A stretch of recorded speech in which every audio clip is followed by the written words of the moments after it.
Après des semaines à entendre « pas ce soir », j'ai cessé de faire le premier pas. Elle a souri, tu vois? C'est comme ça que cela devrait être. Alors j'ai fait mes valises. Ce qui s'est passé ensuite la hante encore. Quand vous réalisez que le silence peut être plus dévastateur que les cris, c'est là que vous savez que votre mariage est terminé. C'est exactement ce qui m'est arrivé un mercredi soir, à la fin du mois de septembre. Ma femme ne s'est pas contentée de me rejeter. Elle m'a dressé pour que j'arrête d'essayer, puis a célébré ma capitulation finale. Laissez-moi vous ramener à ce mercredi soir, le 27 septembre. Une soirée parfaitement normale dans notre bel appartement du Marais à Paris. Nous étions tous les deux rentrés du travail vers 18 h. Je suis ingénieur en développement de logiciels, elle est responsable du marketing. Nous avons préparé le dîner ensemble, parlé de nos journées et regardé la télévision. Tout semblait aller bien, normal, le genre de soirée que les couples mariés passent tout le temps. Vers 22 h 45, nous sommes montés nous coucher. Je ne prévoyais rien de dramatique. J'ai juste tendu le bras pendant qu'elle réglait son alarme, j'ai touché son épaule et j'ai tendrement embrassé la nuque de son cou. Une affection simple, le genre de choses qui arrivent naturellement quand vous êtes marié à quelqu'un que vous aimez. Sa réponse a été immédiate. Pas ce soir, Clément. Je n'en ai tout simplement pas envie. J'ai reculé tout de suite.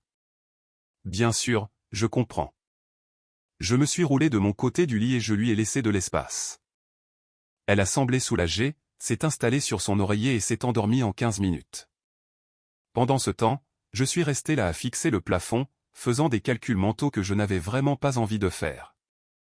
C'était le 4e rejet ces derniers jours. Lundi soir, trop fatigué. Mardi, mal de tête. Et il y en avait eu d'autres avant cela. Jeudi, la semaine précédente, stressé par le travail. Et ainsi de suite. À quand remontait la dernière fois où nous avions été réellement intimes? J'ai fait le compte à rebours. 6 semaines. 6 semaines entières. C'est alors que le véritable compte a commencé.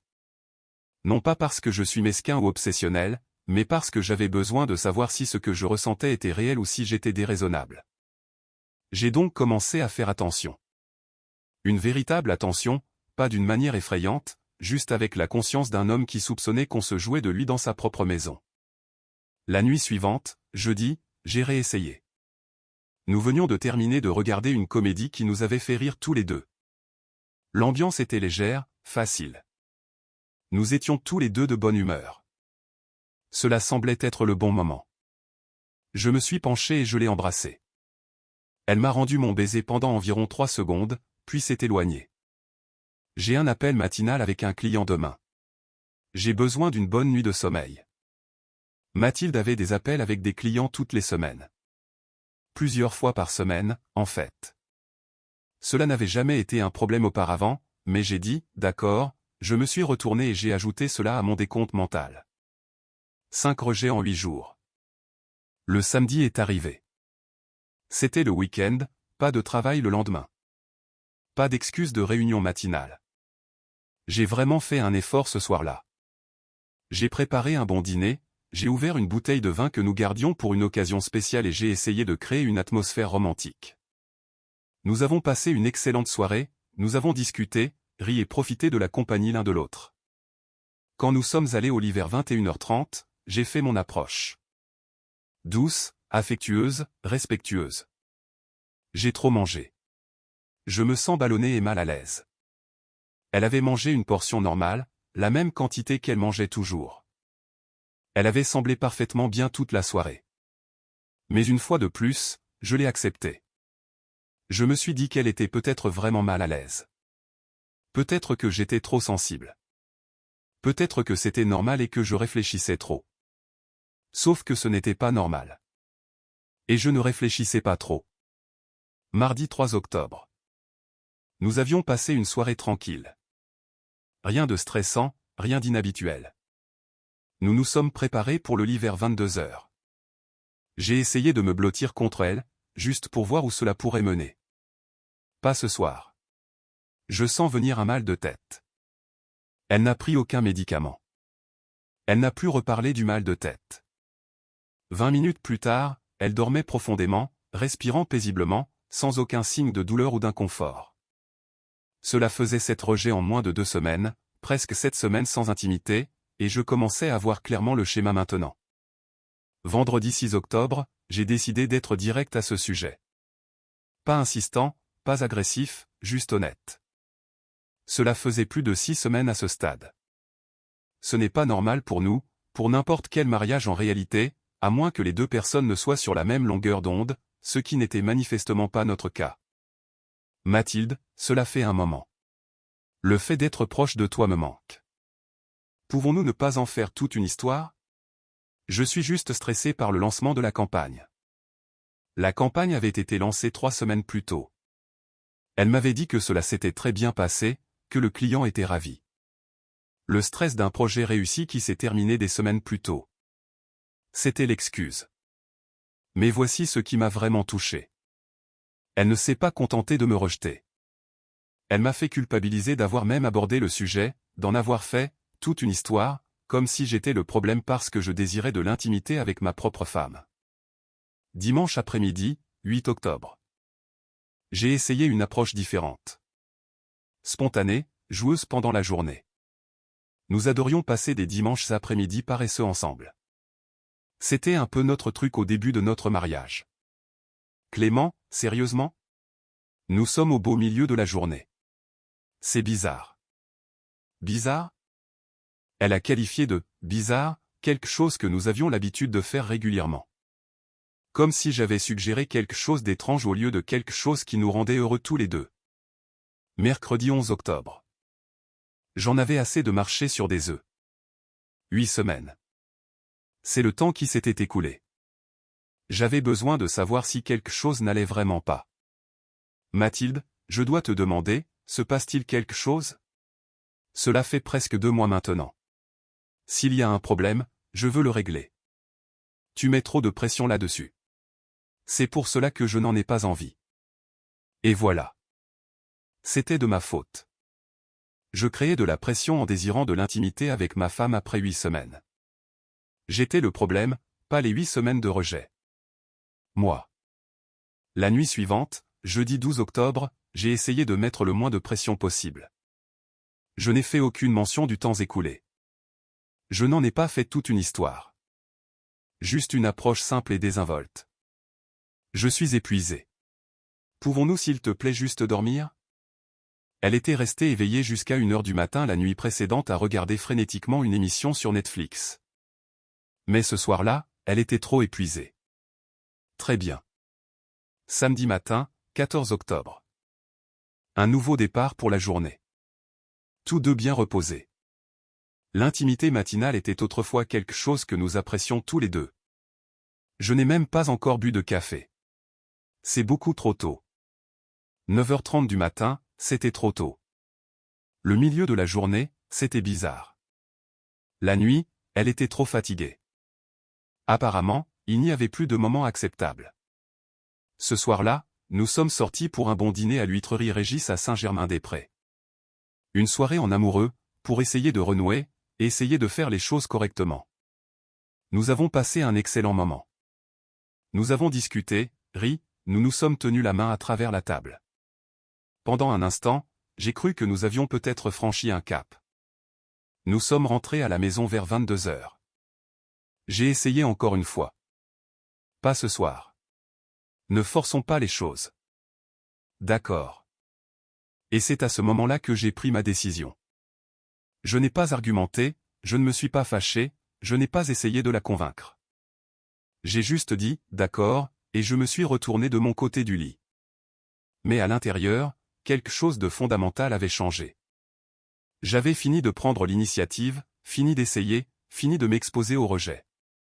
Si elle voulait de l'intimité dans ce mariage, c'était à elle de faire en sorte que cela arrive, car j'en avais terminé. 9 rejets en 17 jours. Presque 8 semaines sans la moindre connexion physique, au-delà du câlin occasionnel pour dire bonjour ou au revoir. Et chaque fois que j'abordais le sujet, cela devenait d'une manière ou d'une autre de ma faute. J'étais trop exigeant. Je créais de la pression. Je rendais la situation bizarre. Alors, j'ai arrêté. Complètement. Le lendemain était le dimanche 15 octobre. J'ai été agréable, poli, utile dans la maison.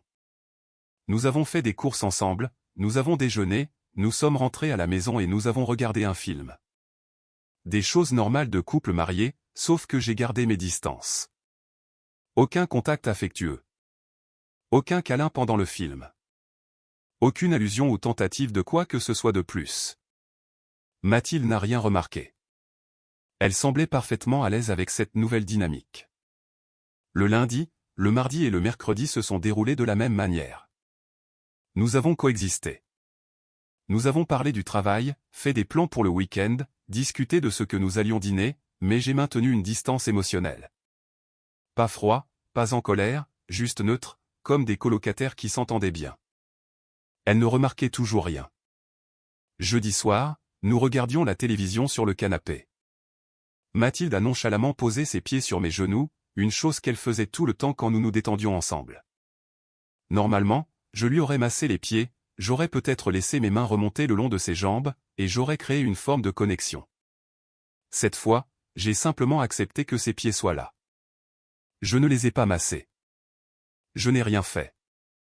Je les ai juste laissés reposer. Elle n'a pas réagi. Elle n'a pas semblé s'en soucier. Elle a juste continué à regarder la télévision, parfaitement satisfaite. C'est alors que j'ai réalisé quelque chose. Elle était à l'aise avec le fait que je sois physiquement présent mais émotionnellement distant. Elle ne voulait pas de connexion. Elle voulait de la compagnie sans intimité. Un colocataire qui payait la moitié des factures. Dimanche 22 octobre. Nous avons passé la journée entière ensemble. Nous sommes allés bruncher dans un endroit qu'elle voulait essayer. Nous nous sommes promenés sur les quais de Seine. Nous avons profité du temps automnal. Nous sommes rentrés, avons préparé le dîner et avons regardé un film. Une journée entière passée ensemble en tant que couple marié. Nous nous sommes brièvement tenus la main en marchant. C'était tout. C'était l'étendue de notre affection physique pour une journée entière passée ensemble. Et Mathilde semblait parfaitement heureuse de cet arrangement. J'avais l'impression de vivre avec une étrangère qui se trouvait porter le visage de ma femme. Le jeudi 26 octobre, cela faisait presque 2 semaines entières que je menais cette expérience. 2 semaines sans aucune initiation de ma part. 0 réponse de la sienne. 2 semaines d'une distance agréable. 2 semaines pendant lesquelles elle n'a ni remarqué ni été dérangée par le fait que son mari s'était complètement retiré émotionnellement. Nous étions dans la cuisine en train de ranger après le dîner.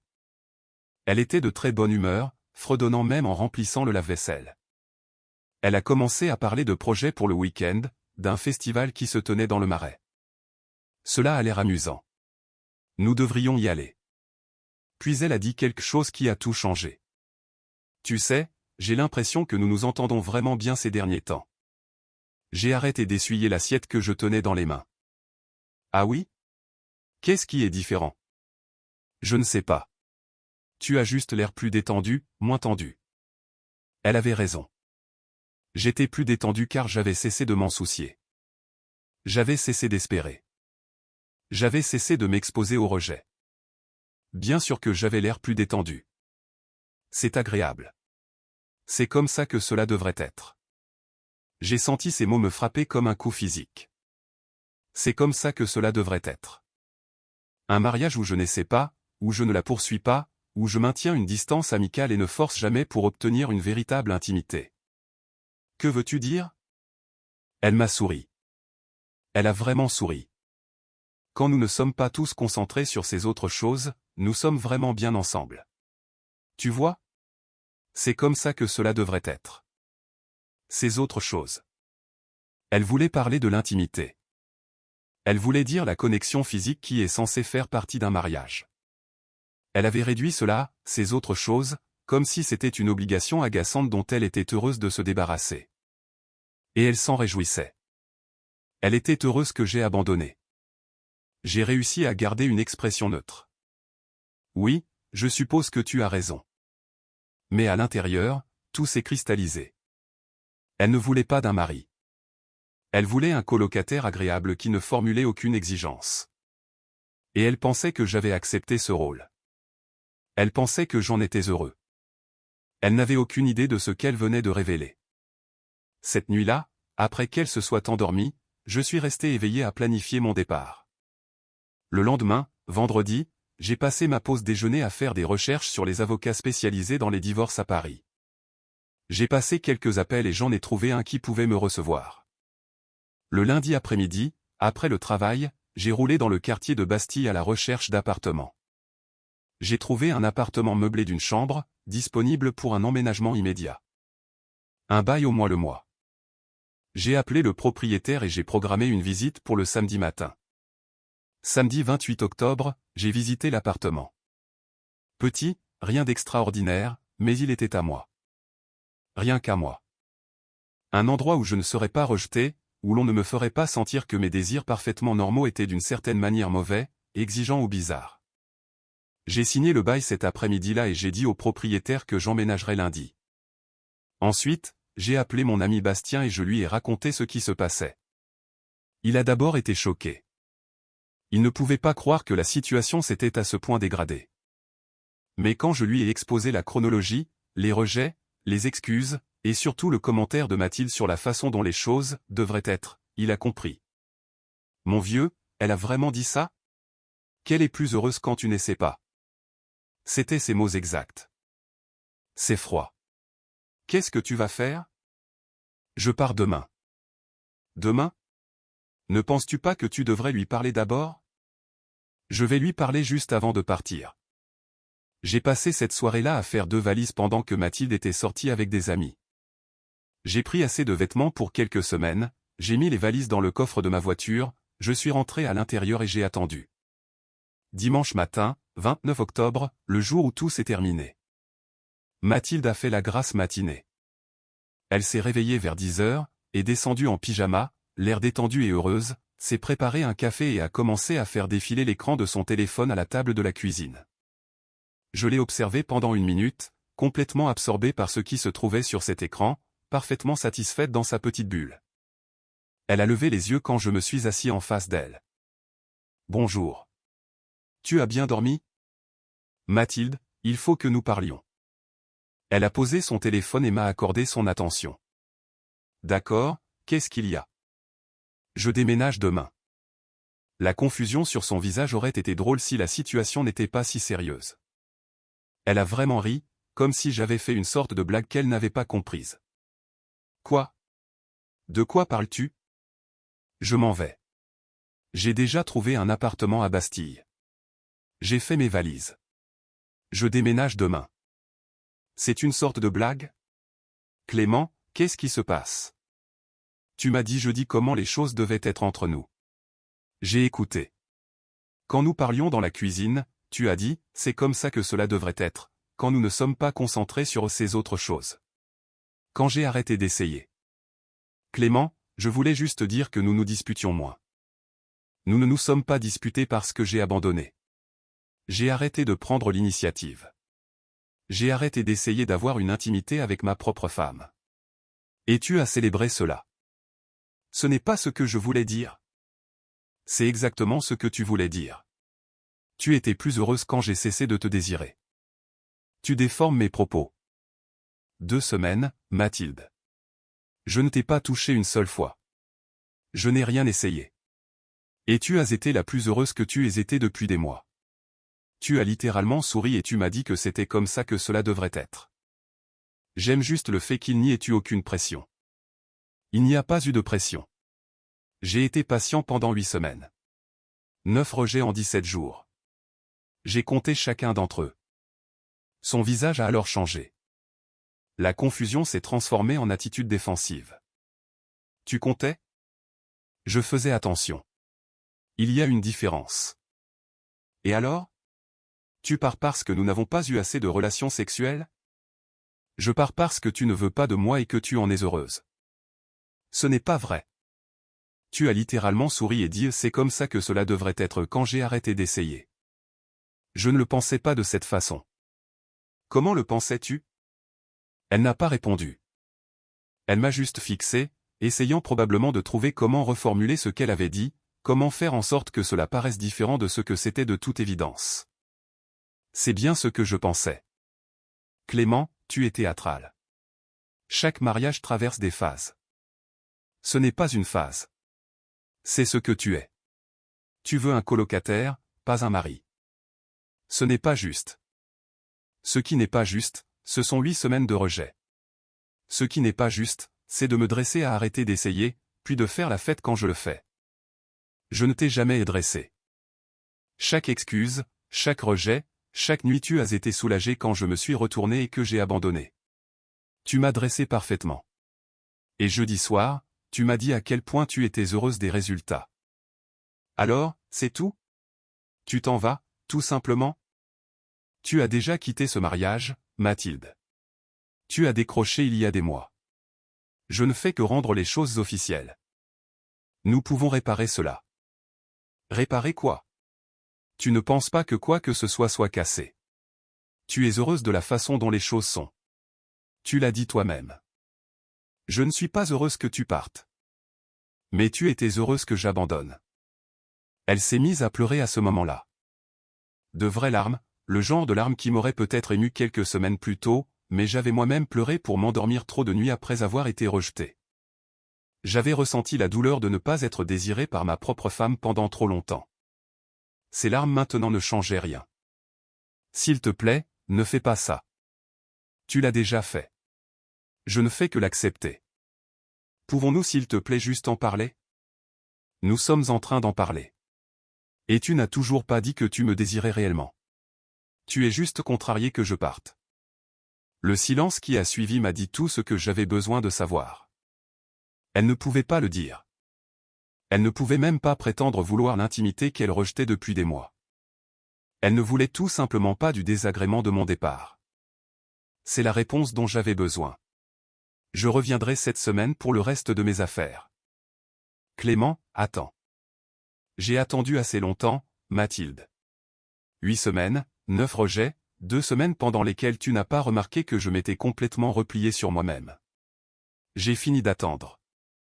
Je suis sorti de cette cuisine, je suis sorti de cette maison, et je n'ai pas regardé en arrière.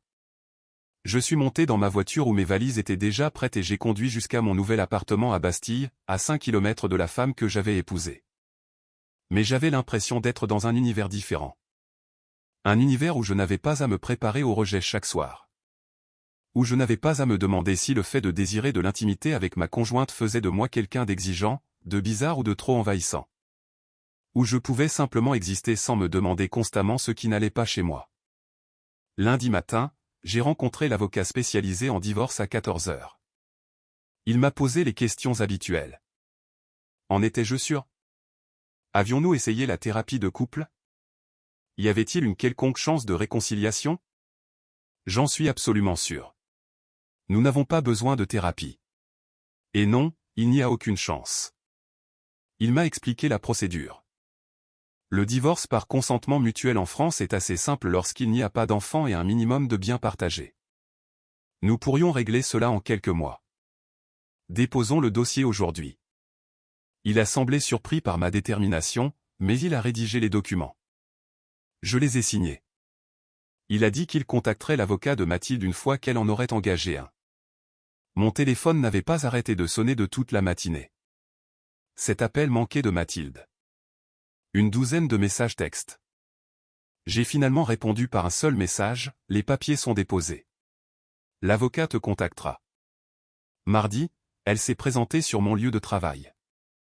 La réceptionniste a appelé à mon bureau et m'a dit que ma femme était dans le hall et demandait à me voir. Je suis descendu, plus par curiosité qu'autre chose. Mathilde avait l'air terrible, les yeux rouges, le maquillage étalé, elle n'avait manifestement pas dormi. Une partie de moi se sentait mal, mais la plus grande partie se souvenait des 9 rejets en 17 jours. Je me souvenais de son sourire lorsqu'elle avait dit « C'est comme ça que cela devrait être. Il faut que nous parlions de cela correctement. » Nous avons parlé. Tu m'as dit comment tu voulais que les choses soient. Je te donne exactement cela. Une vie où personne ne te met la pression pour ces autres choses. Je n'ai jamais dit que je voulais un divorce. Tu as dit que tu voulais un mariage sans intimité. C'est la même chose. Ce n'est pas ce que j'ai dit. C'est ce que tu voulais dire. C'est ce que tu m'as montré chaque nuit pendant 2 mois. La sécurité nous observait maintenant. D'autres personnes nous regardaient avec insistance. Je ne voulais pas faire cela ici, sur mon lieu de travail, devant mes collègues. Je dois retourner travailler. S'il te plaît, ne reviens pas ici. Clément.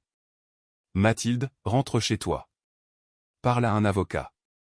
Signe les papiers. Rendons les choses aussi faciles que possible. Je suis retourné vers les ascenseurs, je l'ai laissé debout dans le hall, et je me suis senti mal à ce sujet pendant peut-être 30 secondes. Puis je me suis souvenu que je m'étais rendu vulnérable à elle pendant 8 semaines d'affilée et qu'elle m'avait rejeté à chaque fois sans une seconde pensée. Mercredi, elle a envoyé un courrier électronique de 2000 mots sur à quel point elle avait été stressée par le travail, comment elle n'avait pas réalisé que la situation était devenue si grave, comment elle y travaillerait si je lui donnais juste une autre chance. Elle a promis qu'elle essaierait plus fort, ferait mieux, ferait plus d'efforts. Je l'ai lu une fois et j'ai remarqué qu'elle ne s'était jamais réellement excusée pour les rejets. Elle n'a jamais reconnu ce qu'elle avait dit sur la façon dont les choses devraient être. Elle n'a jamais admis qu'elle avait été heureuse lorsque j'avais arrêté d'essayer. Juste des excuses et des promesses d'essayer plus fort pour quelque chose dont elle ne voulait manifestement pas. Je n'ai pas répondu. Jeudi, je suis retourné à la maison pour récupérer d'autres de mes affaires. Mathilde était là, à m'attendre. Elle s'était clairement préparée à cela, elle avait des choses qu'elle voulait dire. « As-tu lu mon courrier électronique ?» « Oui. »« Et alors ?»« Et je pars toujours. »« Tu ne vas même pas essayer ? Tu n'es même pas prêt à travailler là-dessus ? » J'ai essayé pendant 8 semaines, Mathilde.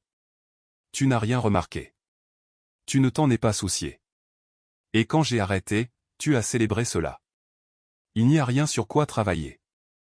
C'est ce que tu es. Elle s'est effondrée, pleurant à nouveau. De gros sanglots convulsifs qui résonnaient dans la maison. J'ai continué à emballer mes affaires, méthodique et calme. J'avais épuisé mes réactions émotionnelles face à ces larmes. Tu as changé. Ce n'est pas qui tu es. J'ai accepté la réalité. C'est tout. Tu devrais essayer un de ces jours. J'ai chargé 3 cartons dans ma voiture et je suis parti. Je ne l'ai pas prise dans mes bras pour lui dire au revoir, je ne l'ai pas réconfortée, je n'ai pas promis de rester en contact. Je suis juste parti. Vendredi, son avocat a contacté le mien. Elle voulait contester le divorce, voulait que nous essayions d'abord une thérapie de couple. Ma réponse par l'intermédiaire de l'avocat a été simple, non. Elle a envoyé un message texte cet après-midi-là. Tu as changé. Tu es cruel. J'ai répondu une dernière fois. J'ai accepté la réalité. Tu devrais en faire autant. Puis j'ai mis son numéro en sourdine. Je ne l'ai pas bloqué, je l'ai juste mis en sourdine. Pour la laisser envoyer tous les messages qu'elle voulait. Je ne les verrai tout simplement pas, à moins de choisir de les regarder. Les 2 premières semaines après mon déménagement ont été étranges. Je me réveillais dans mon appartement de Bastille et j'oubliais où j'étais pendant une seconde. Puis je m'en souvenais et, au lieu de redouter la journée, je ressentais du soulagement. Plus besoin de me demander si ce soir serait un autre rejet. Plus besoin de marcher sur des œufs en essayant de trouver le bon moment, la bonne approche ou les bons mots qui pourraient enfin l'atteindre. Juste la paix. Je me suis jeté à corps perdu dans le travail, j'ai obtenu une promotion en moins d'1 mois, j'ai commencé à aller à la salle de sport régulièrement, une chose que j'avais laissée de côté pendant le mariage, et j'ai renoué avec de vieux amis que j'avais perdus de vue. J'ai commencé à apprécier réellement ma vie de nouveau, au lieu d'analyser constamment ce que je faisais de mal dans mon mariage. Bastien m'a tenu au courant de ce que faisait Mathilde, même si je ne lui avais rien demandé. Elle avait déjà commencé à fréquenter quelqu'un d'autre, un type nommé Simon qu'elle avait rencontré par le travail. Elle publiait constamment sur les réseaux sociaux des messages à propos de « nouveau départ » et de « pages qui se tournent ». Je n'ai rien ressenti à ce sujet. Pas de jalousie, pas de colère, pas même de satisfaction. Juste de l'indifférence. J'avais véritablement tourné la page. 3 mois plus tard, en février, notre divorce a été finalisé. Rapide et net, exactement comme l'avocat l'avait promis. Nous avons divisé nos biens minimes. Elle a gardé la maison, j'ai gardé ma voiture et ma liberté. Bastien m'a envoyé un message texte le jour où cela est devenu officiel. Ça va, mon vieux ? Mieux que je ne l'ai été depuis 1 an. Et je le pensais sincèrement. Le soulagement était écrasant. Plus besoin de me demander si je faisais quelque chose de mal, si j'étais trop exigeant, si mes désirs parfaitement normaux étaient d'une certaine manière anormaux. J'étais libre. En avril, j'ai rencontré Juliette lors d'une rencontre de l'industrie technologique. Elle était conceptrice d'expériences utilisateurs, âgée de 28 ans, vive d'esprit et drôle, et présente d'une manière que Mathilde n'avait jamais été. Nous avons commencé à parler d'un défi de projet mutuel et avons fini par discuter pendant 2 heures. Elle m'a demandé mon numéro. Je le lui ai donné. Nous sommes sortis ensemble le week-end suivant. La différence a été frappante dès le premier rendez-vous. Juliette était engagée, intéressée, elle posait des questions et écoutait vraiment les réponses. Quand nous nous sommes embrassés pour nous souhaiter bonne nuit, elle s'est penchée vers moi, faisant clairement comprendre qu'elle le voulait aussi. Pas de recul, pas d'excuses, aucune impression de déranger. Deuxième rendez-vous, elle m'a invité chez elle. Pas de jeu, pas d'ambiguïté, juste 2 adultes qui étaient attirés l'un par l'autre et qui passaient à l'acte. Plus tard, allongé là à côté d'elle, j'ai réalisé ce qui m'avait manqué. Pas seulement les choses physiques, mais le sentiment d'être désiré, de quelqu'un qui me choisit, qui veut activement ma présence. J'avais oublié ce que cela faisait. Nous avons continué à nous voir. Rien de trop sérieux au début, juste apprécier la compagnie de l'autre. Mais cela a grandi pour devenir quelque chose de réel assez rapidement. Elle était affectueuse, engagée, elle prenait du temps pour moi, même avec son emploi du temps chargé. Elle m'a choisi tous les jours, dans les petites choses comme dans les grandes. Elle m'a choisi. Le mois de juillet est arrivé. Bastien et moi nous sommes retrouvés au bar Le Progrès à Saint-Germain-des-Prés pour prendre un verre. Nous parlions de la vie, du travail, des choses habituelles. Puis il a pris cette expression sur son visage. « Mec, tu ne vas pas croire ça. » Quoi? Mathilde m'a contacté la semaine dernière, elle m'a demandé comment tu allais. J'ai pris une gorgée de ma bière, sincèrement indifférent. Et je lui ai dit que tu fréquentais quelqu'un. Elle a perdu la tête. Comment ça, elle a perdu la tête? Elle m'a demandé si tu étais sérieux avec cette personne. J'ai répondu, oui, on dirait bien. Elle s'est mise à pleurer en plein milieu du café où nous nous étions retrouvés. Elle est contrariée que j'ai tourné la page. Elle a dit, et je cite, « Il ne s'est jamais battu pour nous. Il a juste abandonné. » J'ai vraiment ri à cela. Je n'ai pas pu m'en empêcher. Je me suis battu pendant 8 semaines. Elle n'a rien remarqué. C'est exactement ce que je lui ai dit. Elle a prétendu qu'elle aurait fini par changer d'avis. Fini par changer d'avis? Après quoi, 1 an de rejet. 2 ans? Elle a aussi dit que ce qui la dérange le plus, c'est à quel point tu sembles heureux maintenant. Je suis heureux, Bastien. Sincèrement heureux. Elle a aussi publié des choses à ce sujet. Des trucs passifs-agressifs sur les anciens conjoints qui tournent la page trop vite. 3 mois après notre divorce, c'est trop vite? Dans son esprit, tu étais censé attendre patiemment. Prouver que tu la voulais vraiment en acceptant un mariage sans relation sexuelle. En la laissant me rejeter indéfiniment. La logique n'est pas son point fort, mon gars. Il a bu une gorgée, puis a continué. Il y a plus. Elle a commencé à suivre une thérapie. Tant mieux pour elle. Elle a parlé au thérapeute du schéma de rejet, a tout admis, mais a dit qu'elle ne pensait pas que c'était grave. Bien sûr qu'elle ne le pensait pas. Le thérapeute lui a apparemment expliqué que c'était grave. Maintenant, Mathilde regrette la façon dont elle a géré les choses. Maintenant. Après m'avoir perdu, après m'avoir vu heureux avec quelqu'un d'autre. Exactement. Et voici la partie vraiment ironique. Elle est sortie avec d'autres hommes depuis Simon, mais aucun d'entre eux ne fonctionne. Elle se plaint qu'ils ne sont pas présents. Qu'ils ne s'engagent pas. Qu'ils gardent leur distance. J'ai posé ma bière, laissant cela pénétrer mon esprit. Donc, elle vit exactement ce qu'elle m'a fait subir. Le karma est une belle chose. Elle publie des messages sur le temps de qualité et le fait d'être présent et toutes ces choses qu'elle ne t'a jamais données. L'univers a le sens de l'humour. Fin juillet, je me promenais sur les quais de Seine avec Juliette. Un magnifique samedi après-midi, profitant simplement du temps et de la compagnie l'un de l'autre. Nous nous tenions par la main, riant de quelque chose de stupide, complètement dans notre petite bulle à nous. C'est alors que je l'ai vue. Mathilde, debout à environ 6 mètres, figée sur place, nous dévisageant. Juliette a remarqué le changement de mon expression. « Tu vas bien ?»« Oui, juste quelqu'un que j'ai connu. » Mathilde s'est approchée avant que je ne puisse changer de direction. J'aurais pu l'éviter, mais honnêtement, je n'avais rien à cacher, rien dont je devais avoir honte. Je n'avais rien fait de mal.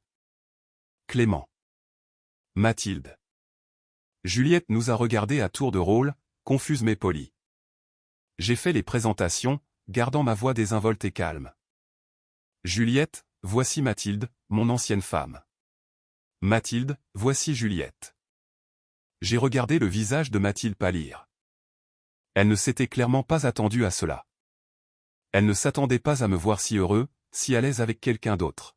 « Enchantée de vous rencontrer », a dit Juliette, chaleureuse et sincère car elle n'avait aucune idée de qui était vraiment Mathilde. Moi de même, a réussi à dire Mathilde, mais sa voix s'est brisée. Nous sommes restés là pendant un moment gênant. Je pouvais voir Mathilde tout observer. La façon dont Juliette et moi nous tenions près l'un de l'autre. La façon dont nos mains étaient entrelacées.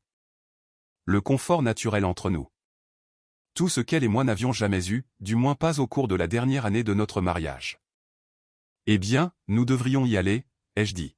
« Prends soin de toi, Mathilde. » J'ai guidé Juliette pour nous éloigner, j'ai senti les yeux de Mathilde sur nous pendant que nous marchions. Juliette a attendu que nous soyons hors de portée de voix. « C'était ton ancienne femme. » Oui. Elle avait l'air bouleversée. « Ce n'est plus mon problème. C'est de bonne guerre. Tu vas bien ?» Je me suis arrêté, je me suis tourné vers Juliette et j'ai pris ses 2 mains dans les miennes. Je vais mieux que bien. Je suis exactement là où je suis censé être. Elle a souri, m'a embrassé juste là devant tout le monde, et m'a choisi à nouveau dans ce simple moment. Une semaine plus tard, Bastien m'a envoyé un message texte.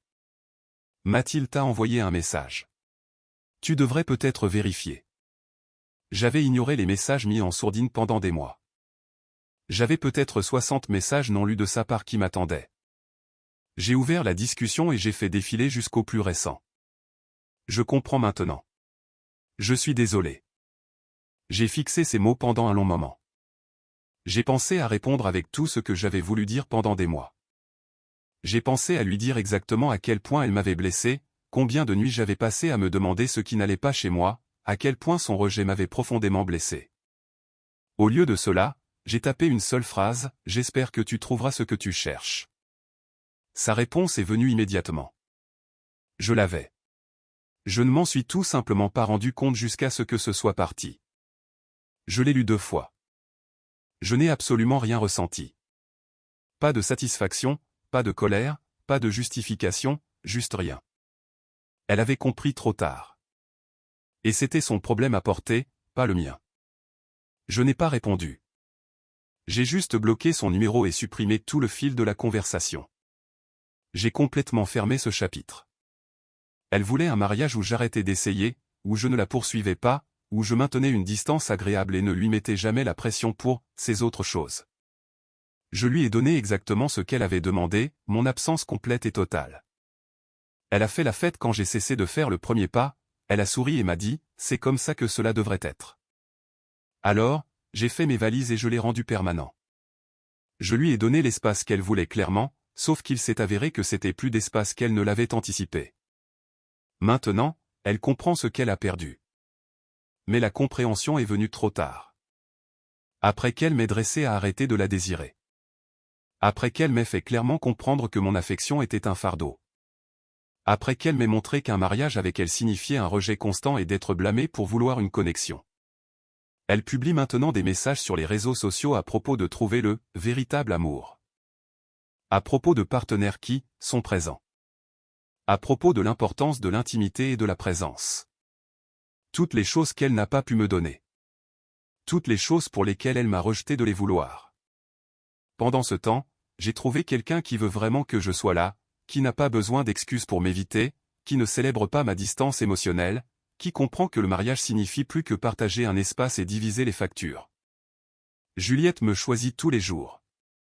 Quand je tends la main pour prendre la sienne, elle la prend. Quand je l'embrasse pour lui souhaiter bonne nuit, elle me rend mon baiser. Quand je veux être proche d'elle, elle le veut aussi. Des choses simples qui devraient être normales dans n'importe quelle relation, mais qui me paraissaient être des miracles après 8 semaines de rejet constant. Mathilde a obtenu exactement ce qu'elle voulait. Une vie où personne ne lui met la pression. Où elle n'a pas à expliquer ses rejets, où elle peut vivre exactement comme il lui plaît sans que personne ne la fasse culpabiliser à ce sujet. Le seul problème, c'est qu'elle pensait que je serais toujours là à attendre, à accepter, patient. Elle avait tort. Ce qui s'est passé après mon départ la hante encore, non pas parce que je suis parti, mais parce qu'elle comprend enfin ce qu'elle a jeté. Elle me voit heureux avec quelqu'un d'autre et réalise qu'elle aurait pu avoir cela. Il suffisait qu'elle le veuille. Ce n'a pas été le cas. Pas quand cela importait. Et maintenant il est trop tard. La porte qu'elle a fermée tant de fois est verrouillée de façon permanente. Le mari qui a essayé pendant 8 semaines et qui s'est fait rejeter 9 fois en 17 jours a trouvé quelqu'un qui l'apprécie vraiment. Elle avait un homme qui ne désirait rien de plus que de se connecter avec elle, d'être proche d'elle, de construire quelque chose de réel ensemble. Elle a choisi la distance à la place, a choisi les excuses, a choisi de lui faire sentir qu'il avait tort d'avoir des désirs parfaitement normaux. Maintenant, elle doit vivre avec ce choix. Elle doit faire défiler les relations des autres, les connexions des autres, le bonheur des autres. Elle a eu sa chance. Elle a eu 8 semaines de chance, en fait. 9 occasions distinctes de dire « oui », au lieu d'inventer de nouvelles raisons de dire « non ». Elle a dit non à chaque fois, puis a souri quand j'ai finalement arrêté de demander. Je lui ai juste donné ce qu'elle voulait, une vie sans moi. Voici mon point de vue. Clément a attendu beaucoup trop longtemps, mais je comprends pourquoi. Quand vous aimez quelqu'un, vous lui accordez le bénéfice du doute. Vous croyez aux maux de tête et au stress parce que vous ne voulez pas penser que votre partenaire vous ment effrontément. Mais 2 mois. À la semaine 5, les sonnettes d'alarme auraient dû sonner. Il aurait dû insister pour une thérapie de couple ou une vraie conversation où il aurait dit « cela devient un sérieux problème pour moi ». Au lieu de cela, il l'a juste accepté jusqu'à ce qu'il atteigne son point de rupture. Maintenant, Mathilde. C'est elle la méchante de l'histoire. Ne dorons pas la pilule. Elle l'a dressée pour qu'il arrête de la désirer, puis en a souri. C'est cruel. Vous n'avez pas le droit de rejeter quelqu'un pendant des mois et de jouer les victimes quand il finit par partir. Quel était son but final? Continuer à le rejeter pour toujours pendant qu'il accepte un mariage sans relation sexuelle? Pensait-elle qu'il attendrait indéfiniment qu'elle finisse par changer d'avis? C'est délirant. Elle voulait la sécurité du mariage sans aucune véritable connexion. La vraie leçon, le silence détruit les relations plus vite que les disputes ne le feront jamais. Le silence de Clément sur la façon dont cela le blessait. Le silence de Mathilde sur ce qu'elle voulait réellement. Les deux ont choisi le confort plutôt que l'honnêteté jusqu'à ce que cela implose. Ne laissez pas les problèmes mariner pendant des mois. Abordez-les lorsqu'ils peuvent encore être résolus.